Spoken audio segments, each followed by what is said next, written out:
በጎንደር ቀጠና የጣናን ተፋሰስ የተከተለው ከባድ ውጊያ እንደቀጠለ ሲሆን የበረሃው መጀመሪያ መናገሻው ሻውራ ላይ በተደረገ ፊልሚያ የብልጽግና ወታደሮች የቡድን መሳሪያዎቻቸውን አስረክበው ወታደራዊ ሽንፈትን አስተናግደው በርካታ ጓዶቻቸውን ተነጥቀው ወደ ኋላ ሽሽት ውለዋል።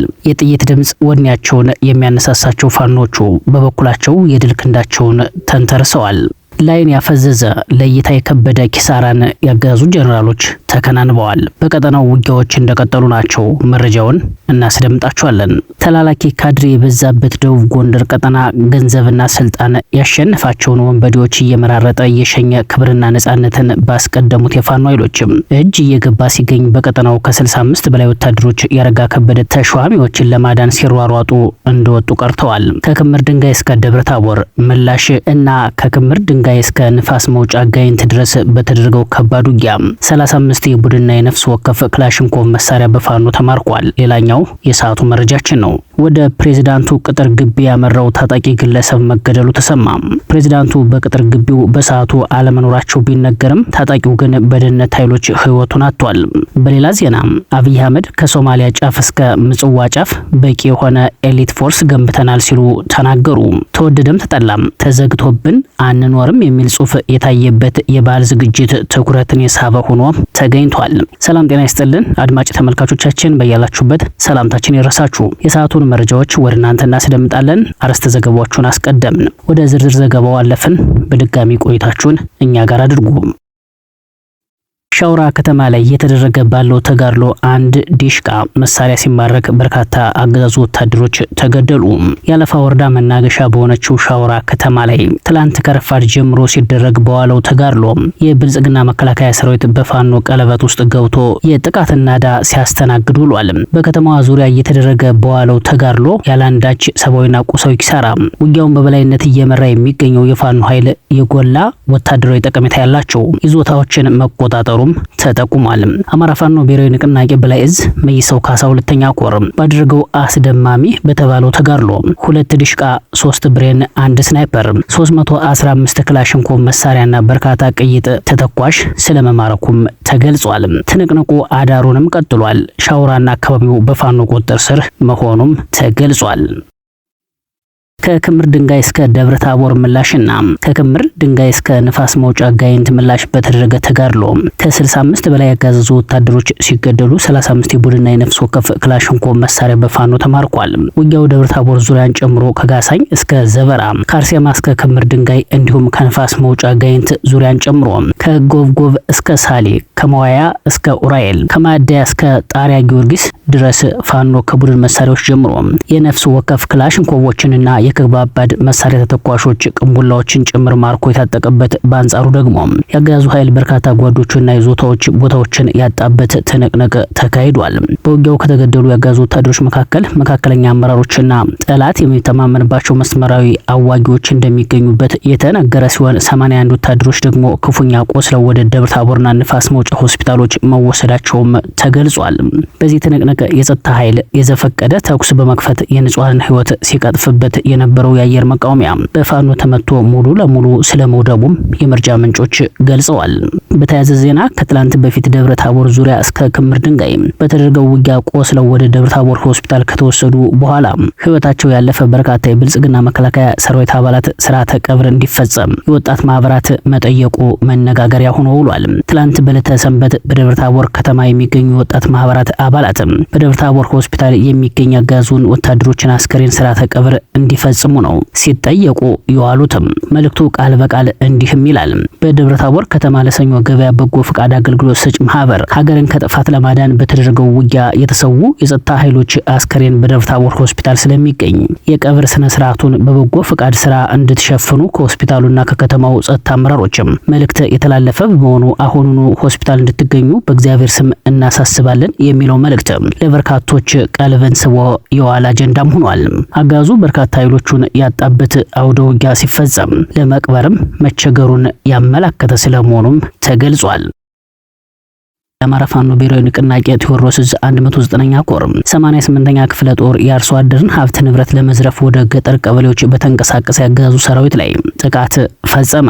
ትናንት በዕለተ ሰንበት የካቲት 15 2018 ዓ.ም መነሻውን ከወንበርማ ወረዳ ሽንዲ ከተማ ያደረገ የአብይ አህመድ ሰራዊት በቡራፈር ቀበሌና በዴንዴ ቀበሌ አቅጣጫ ወደ ሀረጥ ቀበሌ ተንቀሳቅሶ ነበርም ተብሏል። የጠላት እንቅስቃሴ መረጃ የደረሳቸው 88ኛ ክፍለ ጦር 3ኛ ሻለቃ ወደፊት በመውጣት ደፈጣ በመያዝ ጠላት ላይ መብረቃዊ ጥቃት በመፈጸምና ጠላትን ስቦ በማስገባት ከ5ኛ ነበልባል ሻለቃ ጋር በመቀናጀት ሀረጥ ቀበሌ ላይ በተደረገ የእጅ ለእጅ ውጊያ በርካታ የጠላት ኃይል ሞትና ቆስለኛ ሆኗል።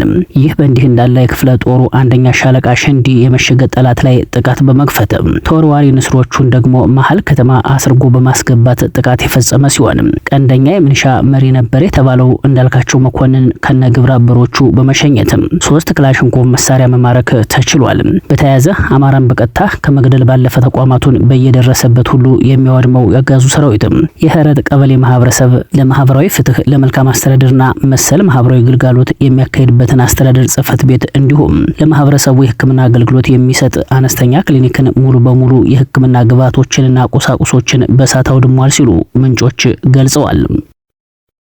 አማራ ፋኖ ብሔራዊ ንቅናቄ ያወጣውን የምህረት አዋጅ ሳይጠቀሙ ቀርተው ያጋዙ ብልጽግና ተልእኮን በማስፈጸም ላይ የነበሩ ታጣቂዎች ላይ የማያዳግም እርምጃ ተወሰደ። በመካነ ሰላም ዙሪያ ሞደላላ 031 ቀበሌ ከአማራ ሳይንት መቅደላ ክፍለ ጦር አትሮንስ ሻለቃና ኢንጂነር ደሳለኛ ሰፋ ክፍለ ጦር በተውጣጡ ሻለቃዎች የተናበበና የተቀናጀ ኃይል በሞደላላ ታዳጊ ከተማ የተቀመጠ ፖሊስ፣ ሚኒሻና ሰላም አስከባሪ ተብለው በተቀመጡ የስርዓቱ ወንበር ጠባቂዎች ከህዝባቸው ይልቅ አለቃቸውን ያመኑ ከህሊናቸው ይልቅ በሆዳቸው የተገዙ ናቸው በተባሉት ኃይሎች ላይ የማያዳግም እርምጃ ተወስዶባቸዋል ተብሏል። በዚህም የፋኖን የምህረት አዋጅ ያልተቀበሉ የብልጽግና ፖሊስና ሚኒሻ ላይ የካቲት 15 2018 ዓ.ም በተወሰደው የማያዳግም እርምጃ ከ20 በላይ ኃይሎች ሙትና ቁስለኛ የተደረጉ ሲሆን 11 ክላሽ፣ 1 ሽጉጥ እንዲሁም በርካታ የደረትና የወገብ ትጥቆች በፋኖ ተማርከዋል። በተያያዘ በመካነ ሰላም ዙሪያ ሰኞ ገበያ ተዋ መገንጠያ በተባለ ቦታ በተደረገ እልህ አስጨራሽ ውጊያ ፋኖ በወሰደው መብረቃዊ ጥቃት ባጋዙ ዙፋን ጠባቂ ሰራዊት ላይ ከባድ ኪሳራ ደርሷል። ፋኖም ይዞታውን ያስጠበቀ ሲሆን ጠላት አንድ አምቡላንስ ሞትና ቁስለኛውን ጭኖ ወደ መጣበት ተመልሷልም ተብሏል። አገዛዙ በደቡብ ወሎ ዞን ወግድ ወረዳ ህዝብ ላይ በድሮን ሳይቀር እያደረሰ ያለው ጭፍጨፋ ተባብሶ ቀጥሏል ተባለ። የካቲት 12 2018 ዓ.ም በወረዳው ልዩ ስማቸው 016 ቀበሌና 017 ተብሎ በሚጠሩ ቀበሌዎች ውስጥ በተፈጸመ 5 ዙር የድሮን ድብደባ በንጹሃን ህይወትና ንብረት እንዲሁም እንስሳቶች ላይ ከፍተኛ ውድመት ደርሷል። በተጨማሪም 8 በሬዎች እና 18 ፍየሎች በአካባቢው በነበረው የብልጽግና ሰራዊት ተዘርፈው ተወስደዋል። አርሶ አደሩ ለምግብነትና ለገበያ ያከማቸው 14 ኩንታል ጤፍ በሰራዊቱ ተዘርፏል። በተያያዘ ዜና አገዛዙ ብልጽግና የሚኒልክ ዕዝ ከፍተኛ አመራር የሆነውን አርበኛ ሻለቃ ሀብታው ደምሴ ቤተሰብ ወፍጮን ጨምሮ በርካታ ንብረትን አውድሟል። አገዛዙ ብልጽግና ደቡብ ወሎ ዞን ወግዲ ወረዳ ከ100 በላይ ንጹሃንን መጨፍጨፉ የሚታወቅ ሲሆን ይህን ተግባሩን አጠናክሮ ቀጥሎ በርካታ የአካባቢው ነዋሪዎችን ንብረትንም እየዘረፈና እያወደመ ይገኛል ሲባል ከዚህ ጋር ተያይዞም ወግዲ ወረዳ ባበየ ጉርባ ቀጠና ታችኛው ወልጮ ተብሎ በሚጠራው አካባቢ 016 ቀበሌ ውስጥ የአርበኛ ሻለቃ ሀብታው ደምሴ አባት የሆኑት የአቶ ደምሴ አድማሱ መኖሪያ ቤት ላይ ከፍተኛ የንብረት ቃጠሎ፣ ውድመትና ዘረፋ በሰራዊቱ ተፈጽሞባቸዋል። በተጨማሪም ሰራዊቱ በአቶ ደምሴ አድማሱ መኖሪያ ቤት በመገኘት ተከማችቶ የነበረ 16 ኩንታል ጤፍ ጭነው የወሰዱ ሲሆን ከዘረፋው የተረፈውን ሙሉ የቤት ንብረትና በአካባቢው ማህበረሰብ ዘንድ አገልግሎት ይሰጥ የነበረ አንድ የእህል ወፍጮ በሳት ለኩሰው በማቃጠል አውድመውበታል። አጋዙ ከአርበኛው ወላጅ እናትና አባት በተጨማሪ ያጎቶቹን የአቶ ባንተ አድማሱን ሙሉ የቤት ንብረትና 15 ኩንታል እህል፣ የአቶ ግርማ አባተ 30 የንብ ቀፎ እንዲሁም የአቶ ሙሉጌታ አባተ 3 ኩንታል እህል፣ የአቶ ተመስገን ካሳን ሙሉ የቤት ንብረትንም አውድመውባቸዋል። ይህ ድርጊት በአርበኛ ሻለቃ ሀብታው ደምሴ ቤተሰቦች ላይ ያነጣጠረ የበቀል እርምጃ እንደሆነ የአካባቢው ማህበረሰብ ምስክር የሰጠ ሲሆን የአቶ ደምሴ አድማሱ የህይወት ዘመን ንብረት በሆነው ወፍጮ እንዲሁም ቤትና ንብረት ላይ የደረሰው ውድመት በአካባቢው ነዋሪዎች ዘንድ ከፍተኛ ቁጣና ቁጭትን ቀስቅሷል። ከአሁኑ ጋር ለሶስተኛ ጊዜ እንደወደሙበትም ለማወቅ ተችሏል። ይህንን ጸረ አማራ ተግባር እየፈጸመ ያለው የሳይንት ተወላጁና የብልጽግናው ጀነራል ዘውዱ ሰጣርጌ የሚመራው ጦር መሆኑም አይዘነጋም። አብይ አህመድ ከሶማሊያ ጫፍ እስከ ምጽዋ ጫፍ በቂ የሆነ ኤሊት ፎርስ ገንብተናል ሲሉ ተናገሩ። ተወደደም ተጠላም ተዘግቶብን አንኖርም የሚል ጽሑፍ የታየበት የበዓል ዝግጅት ትኩረትን የሳበ ሆኖም ተገኝቷል። የፌዴራል ጠቅላይ ሚኒስተሩ እና የጦር ኃይሎች አዛዥ የተባሉት አብይ አህመድ ትላንት በተካሄደው የመከላከያ ሰራዊት የልዩ ዘመቻዎች እዝ 65ኛ ዓመት የመስረታ በዓል ማጠቃለያ ስነ ስርዓት ላይ ባደረጉት ንግግር ኢትዮጵያ በምስራቅ አፍሪካ ሽብርን የሚከላከል ኤሊት ፎርስ ወይም ልዩ ኃይል መገንባቷን አስታውቀዋል። ስቴዲየም በተካሄደው በዚህ ፕሮግራም ላይ ባደረጉት ንግግር የኛ ዝግጅት በድፍን አፍሪካ ሰላም ለማረጋገጥ ነው፣ በቀጠናችን ላሉ ሀገራት አለኝታ መከታ ጋሻ ለመሆን ነው ያሉ ሲሆን ለዚህም ሲባል በምድር በተራራና በጅረት የነበረው ልምምድ ባህር ላይ ወደሚደረግ ስልጠና ተሸጋግሯል ሲሉ ተደምጠዋል። ጠቅላይ ሚኒስትሩ ከሶማሊያ ጫፍ እስከ ምጽዋ ጫፍ በባህር የሚያጋጥሙ ሽብሮችን ለማስቀረት ልማትን በቀጠናችን ለማረጋገጥ ለኢትዮጵያ ብቻ ሳይሆን ለቀጠናው በቂ የሆነ ኤሊት ፎርስ ገንብተናል ሲሉም ተናግረዋል። ኢትዮጵያ የዘመኑን ቴክኖሎጂ የሚጠቀም በምሽግ ብቻ ሳይሆን በስትራቴጂክ ቦታዎች ውጊያን የሚያጧጡፍና የሚያሳጥር ተቋም ስለገነባች መላው አፍሪካውያን እንኳን ደስ አላችሁ ያሉት አብይ አህመድ ኢትዮጵያ ኤሊት ፎርስ የምትገነባው በቀጠናው ውጊያና ሽብር እንዳይፈጠር ሲፈጠርም በአጭር ጊዜ ለመቋጨት እንደሆነም በንግግራቸው ላይ ሲጠቁሙ ተደምጠዋል። ይህ የጠቅላይ ሚኒስትሩ ንግግር የኢትዮጵያ የባህር በር ፍላጎት በሰላማዊ መንገድ ካልተሳካም የኃይል አማራጭ ሊኖር እንደሚችል አመላካች ተደርጎም ተወስዷል። በሌላ በኩል ጠቅላይ ሚኒስትሩ ኤሊት ፎርስ እያሉ በርካታ የሰራዊት ኃይል ማስመረቃቸው ቢናገሩም የሀገሪቱ መከላከያ ሰራዊት ግን በርስ በርስ ጦርነት እያለቀ ስለመሆኑ የአደባባይ ሀቅ ሆኖም ቀጥሏል። ከሶማሊያ በመነጠል ነጻነቷን ያወጀችው ሶማሊላንድ ለዩናይትድ ስቴትስ ማዕድንም ይሁን የጦር ሰፈር ለመስጠት ፈቃደኛ እንደሆነች አንድ የሶማሊላንድ ሚኒስተር ለፈረንሳዩ ዜና ምንጭ አዣንስ ፍራንስ ፕረስ ተናገሩ። ለዩናይትድ ስቴትስ ብቻ የተወሰነ የተፈጥሮ ሀብታችንን ለመስጠት ፈቃደኞች ነን፣ እንዲሁም ለዩናይትድ ስቴትስ የጦር ሰፈር ለማቅረብ ዝግጁ ነን ሲሉ ሚኒስትሩ ካዳር ሁሴን አብዲ በሰጡት ቃለ ምልልስ ለአዣንስ ፍራንስ ፕረስ ተናግረዋል። ከዩናይትድ ስቴትስ ጋር ከስምምነት እንደርሳለን ብለንም እናምናለን ብለዋል። የሶማሊላንድ ፕሬዝዳንት አብዱራህማን ሙሐመድ አብዱላሂ ከጥቂት ሳምንታት በፊት እስራኤል የሶማሊላንድ ማዕድን ሀብትን የማግኘት መብት እንዲኖራት ሀሳብ አቅርበውም ነበር። ሶማሊላንድ ከሶማሊያ በመነጠል ነጻነቷን ካወጀች 34 ዓመት ቢሆናትም እስካሁን ከእስራኤል በስተቀር እውቅና የሰጣት ሀገር የለም። እስራኤል ለሶማሊላንድ እውቅና የሰጠችው ባለፈው ታህሳስ ወር እንደነበርም አይዘነጋም። የአፍሪካ ህብረት እና በርካታ የአረብ ሀገራት ሶማሌን በመደገፍ የእስራኤልን እርምጃ ሲያወግዙ ፕሬዝዳንት ዶናልድ ትራምፕ እስራኤል ለሶማሊላንድ እውቅና መስጠት መብቷ እንደሆነ በመግለጽ ለእስራኤል ተሟግተዋል። ወደ ትራምፕ ግቢ ያመራው ግለሰብ መገደሉ ተሰማ።